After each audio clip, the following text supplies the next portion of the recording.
Ayan. So, Trinity, ito yung yung alam nyo itong lesson natin, isa sa pinaka mahirap na parang intindihin ng mga iba na teaching, yung Trinity. Unang-una kasi meron ba tayong nababasang Trinity sa Bible? Wala. Wala. Bakit tayo bakit tayo naniniwala? Kasi 'yun ang sabi ng mga mga hindi naniniwala. Kung talagang totoong merong Trinity, ibasa mo nga sa Bible kung merong Trinity. 'yun. So, paano natin sasagutin 'yon? Kasi nag-mention 3 in 1. Meron bang mababasa na 3 in 1? Merong John 3. Ano? Godhead. Diyos Ama, Diyos Anak, at Diyos Espiritu Santo. 3 in Godhead. Yeah. Okay, so kaya nga yun ang mapag-aralan natin. So wala tayong mababasang Trinity sa Bible, di ba? Okay, actually yung salitang Bible, meron ba tayong nababasa? Wala. Pero naniniwala tayo. Naniniwala. Yun, naniniwala tayo, Oo. So, maraming kasi ito kasi ay mga termino na naglalarawan ng isang turo. Okay? So, yung word na Trinity is not found in the Bible, pero the truth or the teaching of the Trinity is clearly taught throughout the Scripture. Okay? So, in other words, yun ang tinatawag na implied. It is implied kasi yung concept about Trinity napakaliwanag sa Bible. Bagamat wala tayong mababasa na Trinity sa Bible. Okay? Kaya, sabi ko kanina, kung minsan mahirap intindihin. Kaya nga maraming mga member natin na alam nila na or yung salitang Trinity, pero actually yung paniniwala nila ay hindi Trinity kundi nagiging hindi na Trinitarian kundi Unitarian. Alam niyo ba yung Unitarian? Yung Unitarian kasi isang term na ginagamit ng mga iba oneness, sabi nila, oneness. Yung kasing turo na yon ay God is one and there is we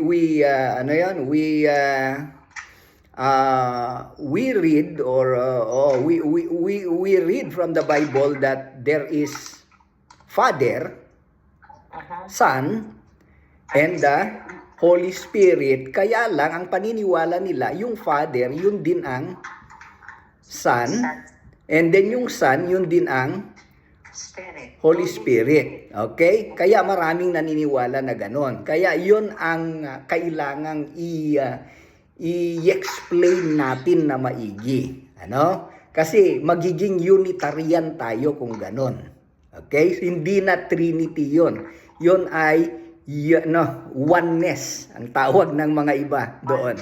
Okay? So, itong Trinity, ibig sabihin, God is one in essence. Okay? God is one in essence, but exists in 3 distinct person. Pag sinabi nating distinct, anong ibig sabihin nun? One, pero they are not the same. Okay? That is yun ang ibig sabihin ng distinct person. Ibig sabihin, yung distinct person, the Father, the Father is not the Son. And the Son is not the Holy Spirit. Okay? Mahirap bang intindihin yon? Pero yung mga iba na naguguluhan naguguluhan kasi sabi nila pagka ganon, di tatlo na ang Diyos. Kung si Jesus ay Diyos, si God the Father ay Diyos. And then yung Holy Spirit ay Diyos. Ilan ang Diyos? Yun nga ang logic ng mga iglesia ni Cristo Saka Jehovah's Witnesses. Oh, tatlo ang Diyos ninyo. 1 plus 1 plus 1. Oh, equals 3. Oh, tatlo ang Diyos nyo. Yun ang sinasabi nila. Kaya nga i-explain natin ito. Okay? Sa Old Testament, hindi kasi masyadong hindi identified. Merong hint doon sa Old Testament. Okay? So in the Old Testament, merong hint na ang God ay hindi binubuo ng iisa lang. Oh, merong hint doon. Kaya lang, they are not identified. Ibig sabihin, walang sinabi kasi doon kung sino yung bumubuo ng iisang Diyos. Oh, wala tayong mababasa sa Old Testament. Kaya nga, kahit yung mga Hudyo na naniniwala din sa Old Testament, they don't believe in Trinity. Kasi it was not identified in the Old Testament. Okay? Pero dito sa New Testament, are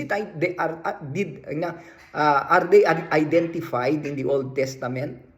The New Testament? Dito sa New Testament, meron bang binanggit? Baka naman po. Ha? Trinity, wala. Oo, meron bang binanggit yung tatlo? Oh, po, yeah. Oh, saan? Saan mababasa 'yon? John 1, in the beginning was the Word, and the Word was God, and the Word is God. Okay. Pero asan yung Holy Spirit? Oh, wala, Wala yung Wala yung Holy Spirit. Okay? Nasa yata, Matthew 28:19. Oh, very good, Sister Emmy. baka binulungan ni Sister Lito, Brother Lito. Ano? Matthew 28:19. Oo, binulungan siguro ni Brother Lito. Ayan. Okay. Hindi siguro. Siguro alam naman niya, Yeah.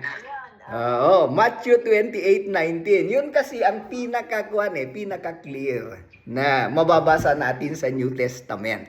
Okay? Yung sabi niya doon, go therefore and make disciples of all nations. Sabi niya, baptizing them in The name of the Father, the name of the Father, the Son, and the Holy Spirit. So binanggit yung tatlo.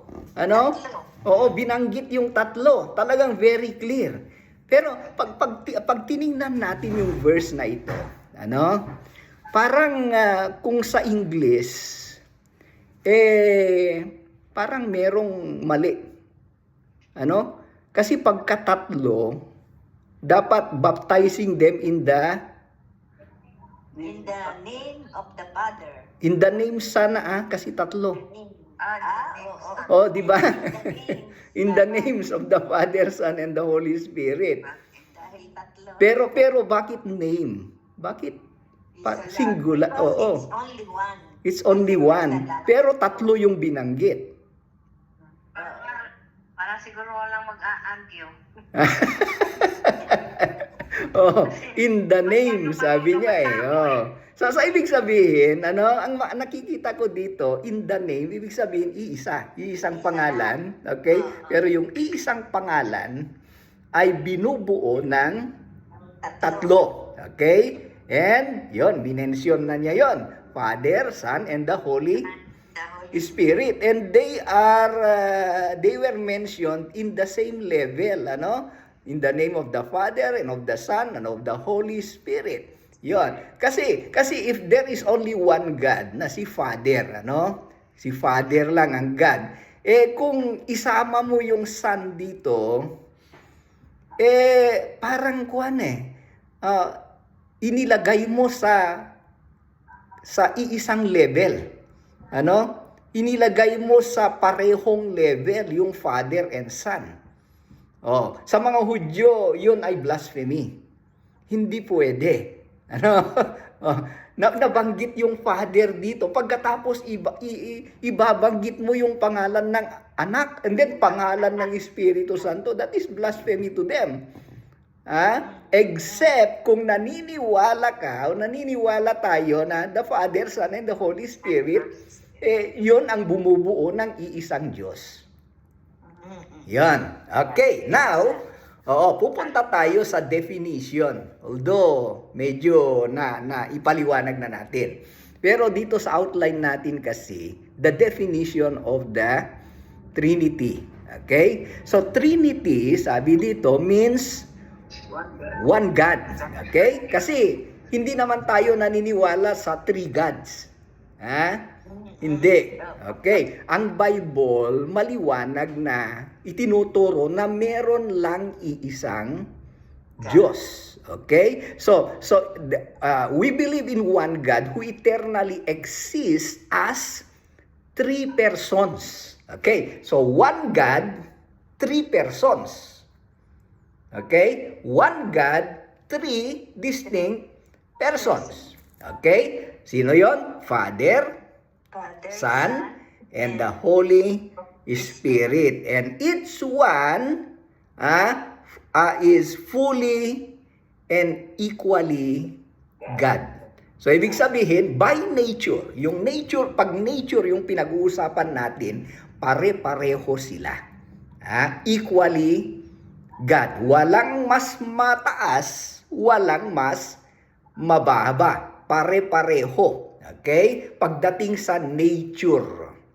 Ayan. Pagdating sa role, ibang usapan yon.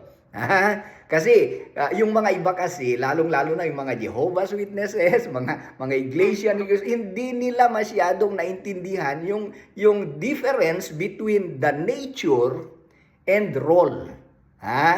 Okay. So, pagka nature ang pinag-uusapan, kasi pagka nature kasi, anong ibig sabihin? Like for example, magbigay tayo ng example. Ano ba ang nature natin?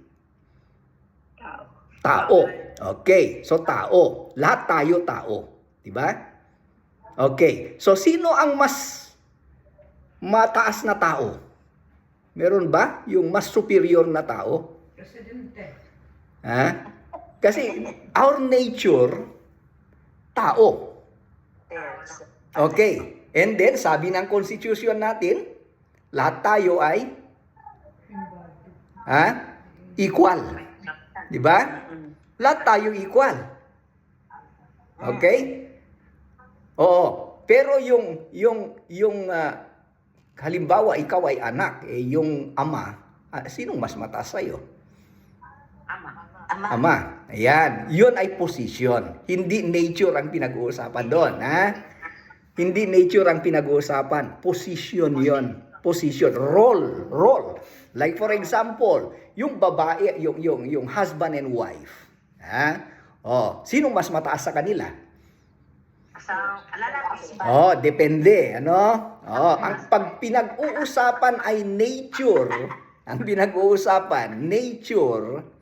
Lalaki talaga. Pag nature, pareho silang tao. Hindi, walang mas mataas na tao, walang mas bababa na tao. Pagkatao, pare-pareho, di ba? Ayan, okay. Pero pagka-role ang pinag-uusapan, Iba-iba. sinong mas mataas pagka-role? Lalaki. Lalaki. Okay, kasi husband, sabi sa Bible, Ayan. Okay. Now, so ipagpatuloy natin yung definition. Pagka meron kayong question, pwede kayong mag-ask lang, Yan. And then pagkatapos, may mga question tayo, pwede tayong mag-question. Now, so the Trinity, yung salitang Trinity, one essence yon. So in other words, they share the same divine nature. And then three person. So ibig sabihin, three person, each has unique personality and role. They have unique personality and role. Like for example, okay, anong sabi ng John 3:16? For God God so loved the world that He gave His only begotten Son. Okay, now, who gave? Father and Son. Sino ang nagbigay? The Father. Father. The Father. Sino ang binigay? Son. The Son. So yung Father, so makikita natin na yung nagbigay ay iba kaysa binigay. Ano? Okay. Yun ang ibig sabihin ng distinct personality. Okay. Like for example, si Jesus sabi niya, kasi medyo nalilito at naguguluhan yung mga apostles nung sinabi ni Jesus Christ, aalis siya. Pero si Jesus Christ sabi niya, don't worry, huwag kayong matrobol, ano? Huwag kayong mabahala, sabi ni Jesus, because I will give you, anong sabi niya? The Holy Spirit. Oo, pero sabi ni Jesus Christ doon, I will give you another comforter. Ano? Okay, another. Yung salitang another kasi, ibig sabihin, iba. Ito na naman. Oo, iba. Kasi another eh. So, so, I will give you another comforter. So iba kaysa kay Jesus Christ. So, ibig sabihin, si Father na siyang nagbigay, iba kaysa ibinigay, na kung saan si Jesus Christ. And then, si Jesus Christ, bibigyan din yung mga apostles ng comforter. Yung comforter na yon, another, sabi niya. Yung comforter na tinutukoy doon, yung Holy Spirit. So three persons, they have unique, distinct personality and role, but equal in power, equal in glory. They are all fully God. Ayan. Kaya lang yung glory ni Jesus Christ nung naging tao, naalis. Diba? Kaya nagiging mas mababa. Kaya nga sabi ni Jesus Christ, glorify me Father, sabi niya. Yung the same glory na nasa akin before the creation of the world. Okay? Now, let's go to some biblical basis of the Trinity. Kasi, ang tanong nila, meron ka bang basehan? Meron ka bang basehan na totoo ang Trinity? Okay? So, una, we believe in the oneness of God. Pero, dapat ipaliwanag natin ito. Deuteronomy chapter 6 verse 4. Okay? Sinong magbasa dito? Sino ang ready? Deuteronomy chapter 6 verse 4. No, Deuteronomy I should say. Sige. Hear, O Israel. Ngayon, magbabasa ba? Sige, sister. Hear, O Israel, the Lord our God, the Lord is one. Okay. Now, ilan ang Diyos? One. One. Ngayon, yun nga ang one yun ang ginagamit ng mga Unitarian o yung mga oneness. Okay? Tingnan mo, sabi nila, the Lord is one. Iisa lang. Hindi two, hindi three, one. Okay? Naniniwala ba tayo dito sa verse na ito? Yes. Yes. Okay. We believe that the Lord is one. The Lord is Okay. Ngayon, there is only one true God. Okay? Pero alam niyo, gusto kong ipaliwanag ito, yung salitang one. Kasi this is very important. Ewan ko kung naipaliwanag ko noon, pero ipapaliwanag ko ulit kasi minsan nalilimutan natin. Sa salitang Hebrew kasi, yung salitang Hebrew, very rich na lengguwahe. Like for example, yung salitang one, kasi pag tayo, isa, sabi natin, or sa English, one, it means one. Diba? One nga, di one. One talaga. Okay, pero sa Hebrew, hindi ibig sabihin na one, sabi niya, one na. Kasi merong dalawang salita o word na nagamit sa Hebrew tungkol sa salitang one. Okay, there are two words. Tatandaan nyo ito. Ano? Dalawang word na nagamit sa Hebrew. Okay? Yung isa, yaked. Yung salitang yaked sa Hebrew. Na ang ibig sabihin ng yaked, one. Okay. Meron ding isa pang word na one. Okay. Yon ay ekad. Ekad. Okay? Yung pagkabigkas nila, ekad. Parang, ekad. One din yon. Pero, anong pinagkaibahan ng yaked at saka ekad? Anong pinagkaibahan?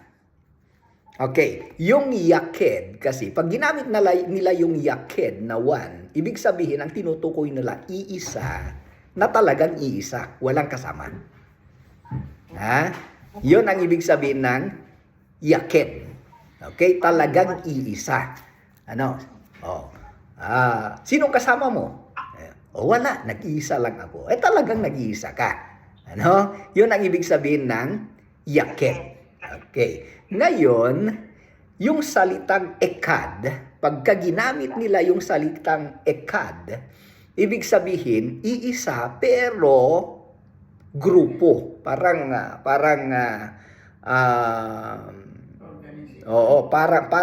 iisa pero merong kasama. Group, parang composite. Ang tawag nila doon composite unity. Like for example,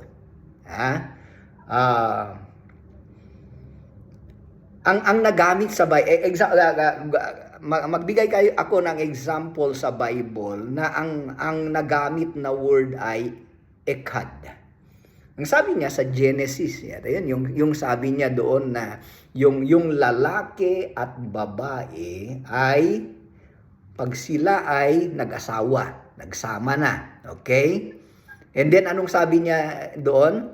And they are one flesh. Kaya pag yung asawang lalaki, yung lalaki at babae nag-asawa, sila and they become one flesh. Sabi niya, one flesh pa ang ginamit. Okay? One flesh. Okay? That is an example na ang nagamit doon, hindi yaked, kundi, ano yun? Ano yan? Ekad. Ekad yon. Pero pag bilangin mo yung lalaki at babae, ilan sila? Dalawa. Okay? Pero bakit naging iisa? Okay. Pinag-isa kasi. Kaya naging iisa. And they become one. Sabi niya. Okay. Kaya, yun ang example ng ekad. Ang ibig sabihin dito, ang nagamit dito sa Deuteronomy chapter 6 verse 4 yung salitang ekad. Na ang ibig sabihin, one, pero hindi nag-iisa. One, pero merong kasama. Yun ang ibig sabihin ng ekad. Okay. So, ekad, the Lord is one, merong kasama. Ngayon, sino yon? Sino yon? Okay. Okay. So we believe kasi that God na sinasabi dito one. So God the Father, una yon, God the Father. So si God the Father ba Lord siya? Yes, okay? Lord God, sabi natin God the Father. Yung si Jesus Christ, Lord din ba si Jesus Christ? Yes. Yes, maliwanag, 'di ba? Sabi ng Bible, He is the King of Kings and the Lord of Lords. Lord din siya. Ano? How about the Holy Spirit? Meron din sa Corinthians yung kwan, and the Lord is the Spirit. Sabi niya and the Lord is the Spirit.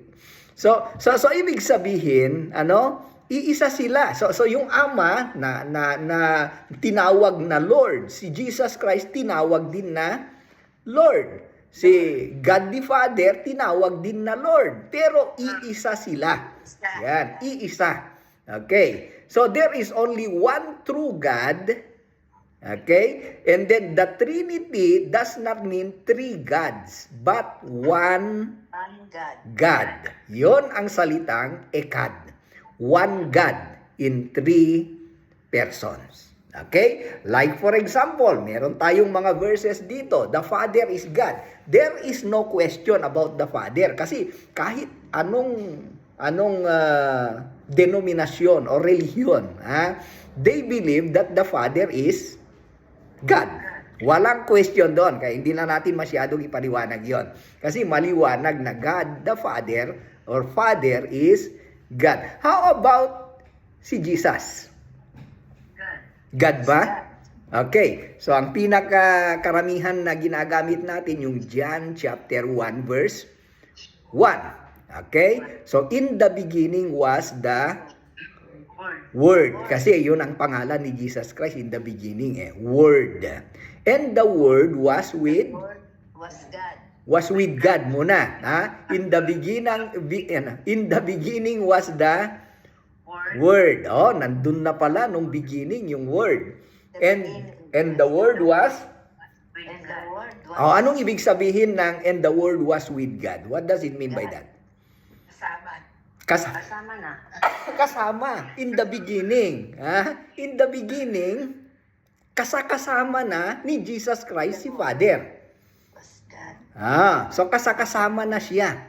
Dahil kasama siya, anong sabi niya? And the Word was God.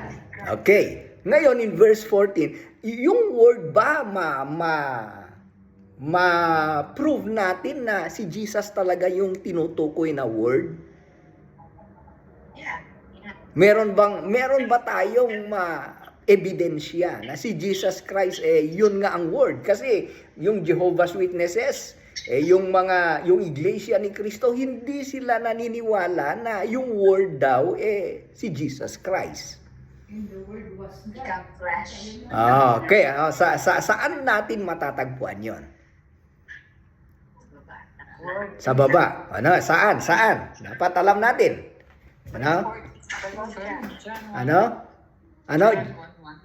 Yun nga, yung John 1:1 yung binasa natin. Pero yung proof na si Jesus Christ nga yung tinatawag na o binabanggit na word. John 1:14. Okay, John 1:14. Sinong nagsabi doon? Ako pa, si Eileen. Sister Eileen. Okay. So tama, Bakit? Anong sinabi ng verse 14? The Word became flesh and made his dwelling. Okay. So anong ibig sabihin nun? Yung the Word became flesh. Si Jesus. Anong ibig sabihin ng the Word became flesh? Naging tao. So, pag sinabi niyang naging tao, dati bang tao? Hindi. Bakit? Kasi naging. Naging kasi naging. Transform. Na-transform na tao. Hindi dating tao. Kaya, dati-dati, so ibig sabihin, dati-dati hindi siya tao. So ano siya? Bago naging tao. Word. And the Word was? And the Word became flesh. And the Word was God. So ibig sabihin, wag tayong malito, So si Jesus Christ, dati-dati, noong unang araw, siya ay Diyos. Diyos. Oo, yeah. And then, yung Diyos, naging tao. Kaya, hindi siya dating tao. Yan. So talagang maliwanag, ano? That Jesus Christ is God. Kaya nga, dito sa Colossians 2:9, sabi niya, in Him dwells all the fullness of Godhead bodily. So, ibig sabihin, walang labis, walang kulang, siya ay Diyos. Okay. So, talagang walang question doon. Ano? Napakaliwanag. Mas maliwanag pa sa liwanag ng buwan. Buwan kung minsan hindi maliwanag. Araw. Oo, napakaliwanag. Okay. So, the Son is si Jesus Christ, na kung saan siya ay Son, talagang napakaliwanag na siya ay Diyos. Kahit balu-balok titim ng mga mga hindi naniniwala. Ha? Okay, talagang napakaliwanag na si Jesus Christ ay God. Okay? Ngayon, how about the Holy Spirit? The Holy Spirit is God. Paano natin ano yan? Ma-prove na talagang ang Holy Spirit ba ay Diyos? Saan natin mababasa? Acts 5:3-4. Okay, sinong magbasa? Sige nga, basahin nga natin. Meron kayo? Meron ako. Sige, sister. Lying to the Holy Spirit is lying to God. Tama yon. Pero, yun ay summary lang yan. Ano? Summary ng sinasabi ng Acts 5:3-4. Pero,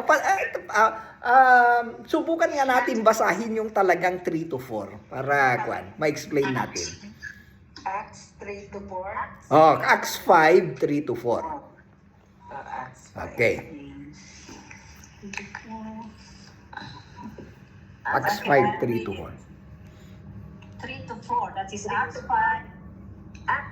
Acts 5:3-4. 3-4. Ah. Okay, 5:3-4. Okay. Ikaw na. Norma. Sino? Si Norma. Sister Norma. Sister Norma.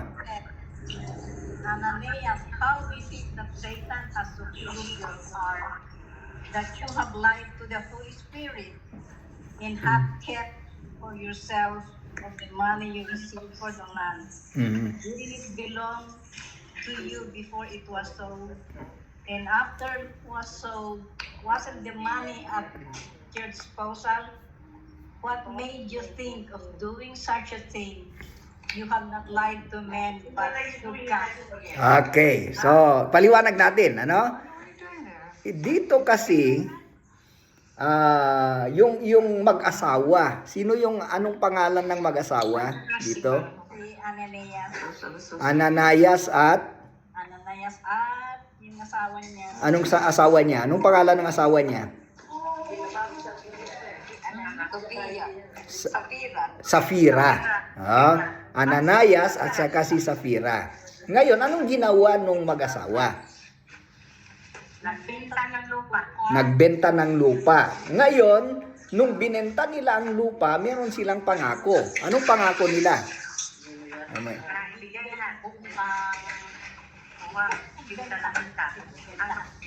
Ibenta at saka ibigay lahat sa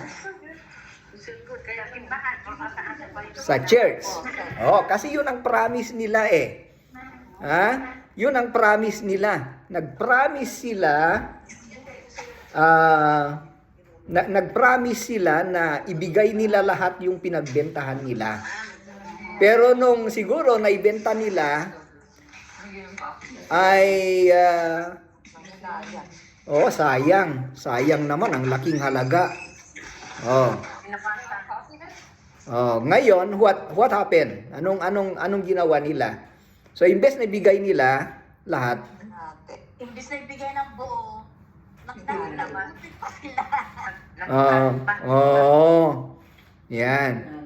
Kaya, anong nangyari? So, nung ginawa nila yon, ibig sabihin, nagsinungaling. Sinungaling eh. Nagsinungaling sila. Ngayon, sabi ni Apostle Peter, nung pinangako nyo yon, hindi lang kayo nangako sa tao eh. Hindi lang kasi nangako sila sa church. Pero yung pangako nila doon, hindi kayo sa tao nangako, sabi niya eh. Nangako kayo sa Holy Spirit. Holy Spirit. Oo. And then sabi ni Peter dito na hindi kayo sa tao nagsinungaling. Sabi niya, nagsinungaling kayo, sabi ni nagsinungaling kayo, sabi ni Peter.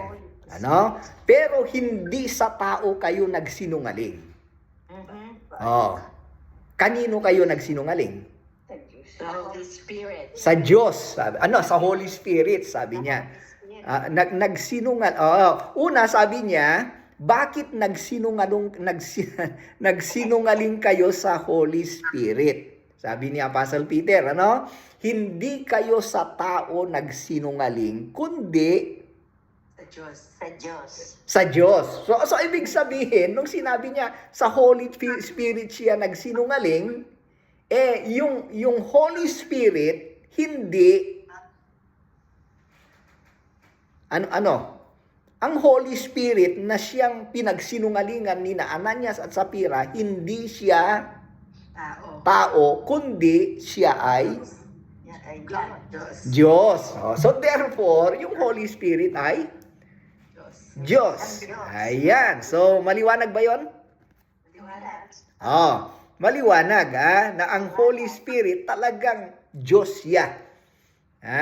Diyos. Okay. Now, all three, talagang nakikita natin dito, So God the Father, Diyos siya. God the Son, talagang napakaliwanag, Diyos din. Ang Holy Spirit ay Diyos.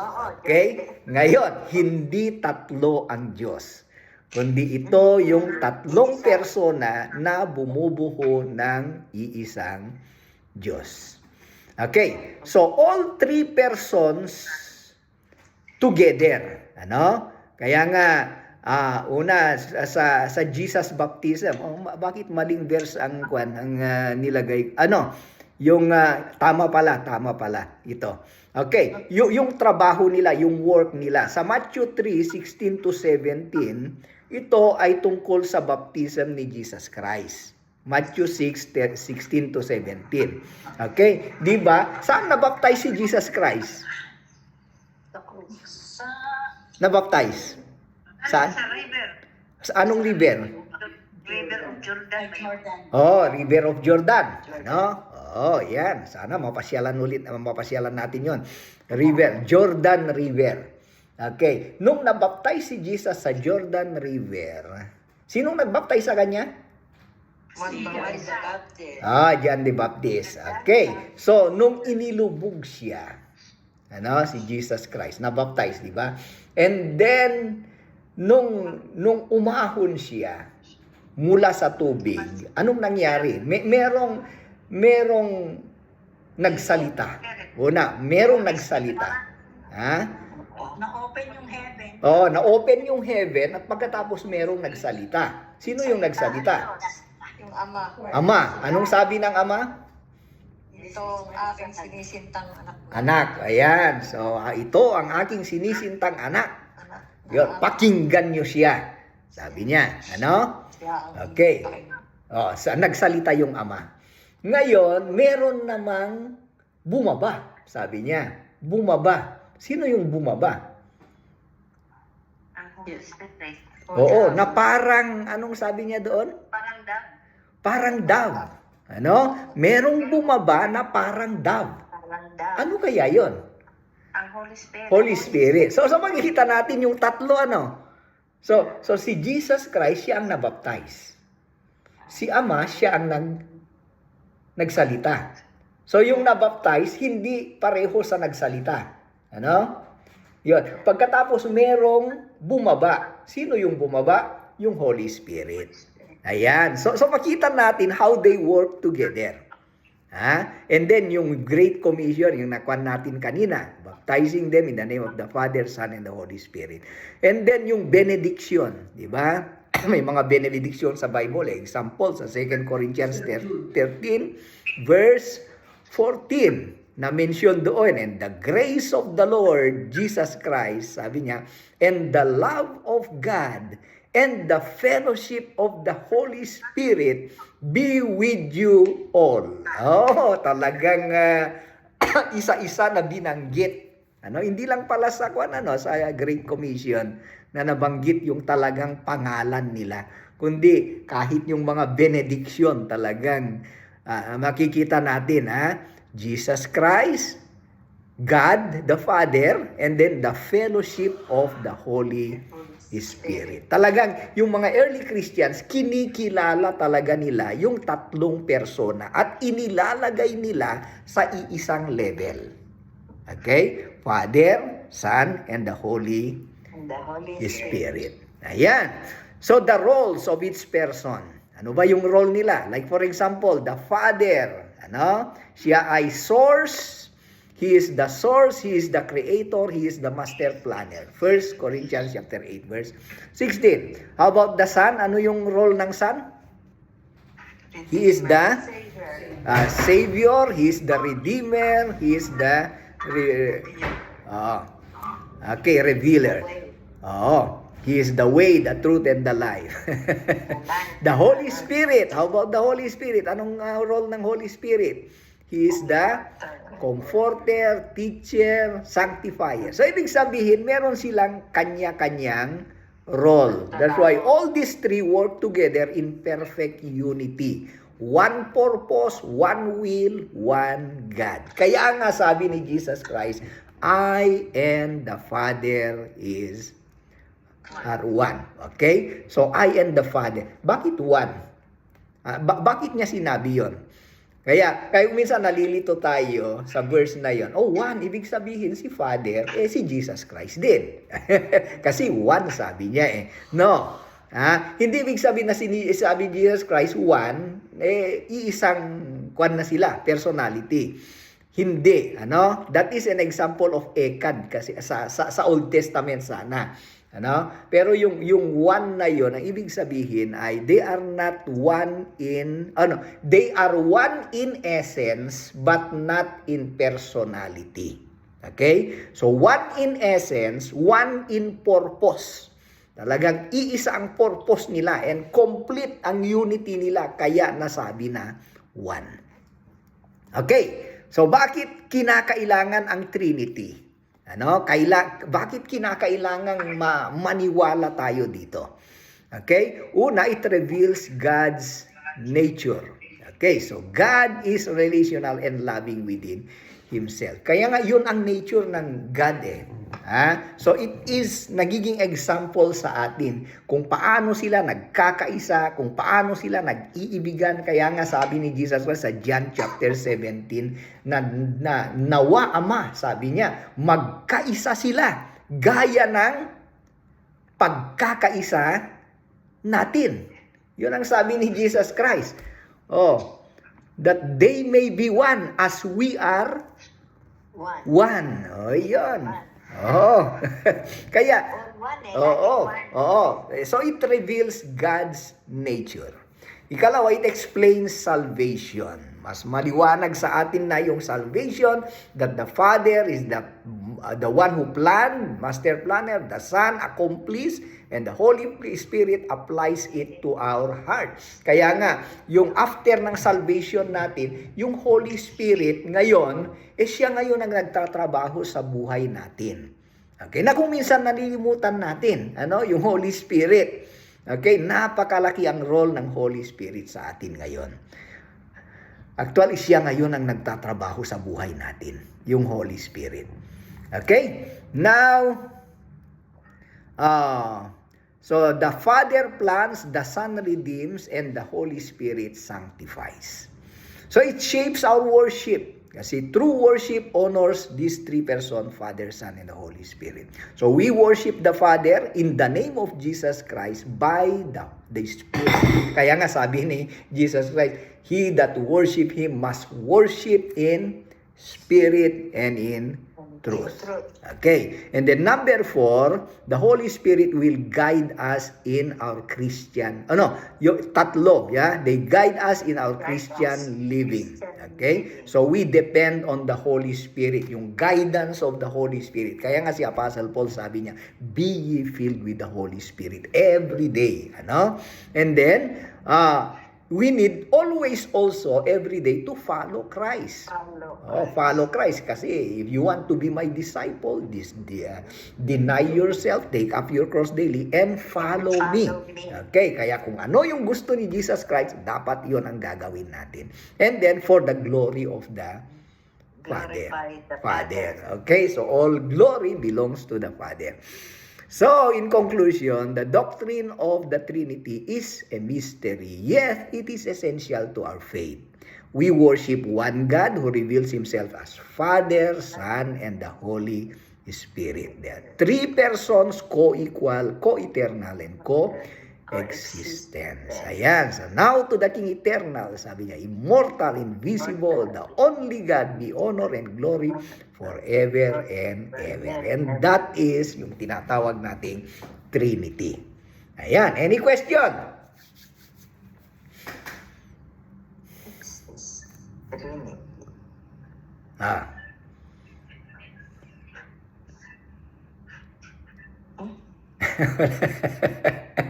Wala na. Naintindihan ba natin ang Trinity? Tatlo ang tatlo ang persona, tatlo iba-iba ang trabaho, bawat persona, pero iisa ang purpose. Okay? Ano pa? I have a question. Okay, question, Sister Gloria. What does the Father look like? We don't know. Yeah. Like a spirit or like? Yeah. Actually, I don't know either. If what we are referring is the physical look, we don't know. Not necessarily physical look, but what is he like? Like, is he like a spirit or? Yeah, that's the Bible said. God is a spirit. God So is a he's a spirit spirit. also. Yeah. But he can appear in any form. Yeah, he's God, right? Yeah, he can appear in and in the Bible we have many examples how God appeared in different ways. But those are mysteries in which maybe when we will be in heaven, we will soon be cleared and understand what God look like. Okay, we can only You think they ever merge into one? what You think they ever merge into one? Like, Pagkatawang tao na. yung talagang isa na lang sila as in iisa. yeah, he can do that. He's God, right? So nothing is impossible. That's why those are the things. Yeah, those are the things that are not revealed. Yeah, they are not revealed to us. Mystery. Pero tayo na lang mag-imagine, bro. Yeah. As of now, we understand that God, who is one, is composed of three distinct personalities. Yeah. God the Father, God the pero Father, hindi the Son. iisang persona, Hindi iisang persona, kundi iba-ibang persona sila. Pero iisang Diyos. Yeah. So that's the difference between yung tinatawag kong Unitarian at saka Trinitarian. So, Pastor, Yes, sister. if let's say that, during the time of Israelite before Jesus came Mhm. and born, Mm. so there's already, tatlo na kagad ang persona. I believe so. Yeah. Yeah. Yeah, I believe so because even in the Old Testament, there is what we call, the term that they use is Christophany. Christophany means Jesus Christ had already appeared in the Old Testament. We did not only know. Like for example, when di ba yung stone, yung stone that was hit by Moses, it says there that he was Jesus Christ. He was the stone. Oo, yun. May mga hint na kahit si Abraham when God appeared to him, many believe that God or Lord, it was Jesus Christ. Yeah. At saka So- dun kay Daniel. Oo, si Daniel, di ba? Yan. And then yung kanyang mga kaibigan, di ba? When they were thrown in the fire, nakita nila. So yun ang tinatawag na Christophany. Yeah, that it was Jesus who appeared to them. So if Jesus Christ was there already, and it was also mentioned in John chapter 1 verse 1 that in the beginning was the Word. So ibig sabihin, even in the Old Testament, Jesus was already there in the Old Testament. And in the Old Testament, usually we can read also in the Old Testament about the Holy Spirit, but it was not hindi kasi Holy Spirit ang the term that was used. The term that was used in the Old Testament was the Spirit of God. Yeah. So if, kaya that's why I believe that in the Old Testament when it mentioned the Spirit of God, it refers to the Holy Spirit. Like for example in Genesis chapter 1 verse 2. Genesis 1:2. The Spirit of God, sabi doon the Spirit of God hovered in the surface of the waters. Okay? So ibig sabihin, merong ginagawa ang Holy Spirit in the creation. He was involved in the creation. Not only the Father, it was not only the Son, but even the Holy Spirit. So yung the Holy Spirit is yung once we believe and we are baptized, the Holy Spirit lives in us. Yeah. Can you explain that a little bit? Yeah. That is what we call the indwelling presence of the Holy Spirit. Okay? The indwelling presence. Ibig sabihin, when we receive Christ as our personal Savior, the Holy Spirit is now living in us. Yan. Parang sa tabernacle kasi, yung Old Testament tabernacle, God is there, sa tabernacle. So it's like the Holy Spirit is living in us. Yan. Iba yung miraculous gift of the Holy Spirit. That's different, The miraculous gift of the Holy Spirit. So the miraculous gift yung nagagawa ng Holy Spirit that was available during the New Testament time. Okay? Pero ngayon, the indwelling presence of the Holy Spirit is still nandito pa rin. Kaya nga kung minsan medyo questionable yung ilang mga kanta natin alam nyo ba? Yung mga like for example, ano ba yung kanta na kung minsan kinakanta natin? Spirit, you're welcome here. Yeah.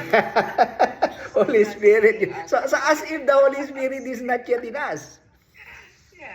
Di ba? Yeah, meron pa tayong kanta kung minsan Come Holy Spirit, I need you.